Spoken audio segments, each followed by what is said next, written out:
छोटा यूनस और जादवी जंगल। एक छोटे से गांव में एक 5 साल का लड़का रहता था जिसका नाम यूनस था। यूनस बहुत होशियार और तजस्सुस से भरा हुआ था। हर रोज वो नए सवालात लेकर जागता था। एक दिन इसे अपने दादा की पुरानी किताबों में से एक चमकती हुई किताब मिली। इसमें लिखा था, जादवी जंगल एक ऐसा मकाम जहां ख्वाब हकीकत बनते हैं। यूनस ने सोचा, मैं इस जंगल को जरूर तलाश करूंगा। अगली सुबह वो अपना नन्हा सा बैग लेकर पहाड़ों की तरफ निकल पड़ा, जहां से इस जंगल का रास्ता शुरू होता था। पहाड़ों के पीछे एक नीली रोशनी से चमकती हुई गार उसका इंतजार कर रही थी।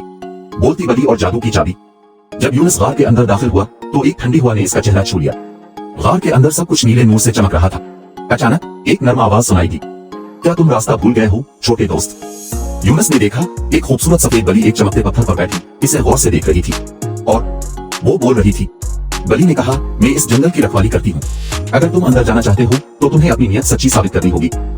उसने एक सुनहरी चाबी दिखाई, यह है जादू की चाबी, मगर ये सिर्फ उन्हें मिलती है जिनका दिल साफ हो। यूनस ने अपनी जेब से एक छोटा मिट्टी का खिलौना निकाला और कहा, यह मेरे दोस्त ने मुझे दिया था, ये मेरे लिए सबसे कीमती चीज है।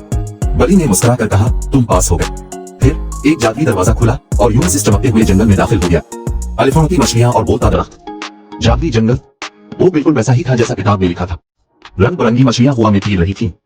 दरख्तों की पत्तियों से रोशनी झलक रही थी। फिर एक बूढ़ा दरख्त हलकर बोला, खुश आमदीद नन्हे मेहमान। यूनस हैरत से बोला, आप बोल सकते हैं? दरख्त ने कहा, मैं इस जंगल का सबसे पुराना पहरेदार हूँ। तुम जैसे साफ दिल वाले कम ही यहाँ आते हैं। इसी लम्हे एक छोटी सी चमकती हुई परी अलिफांती हुई यूनस के सामने आए। यूनस, मैं तुम्हारा इंतजार कर रही थी। परी ने कहा, इस जंगल में एक राज छुपा है, एक खजाना जो सिर्फ दिल के सच्चे लोगों को मिलता है।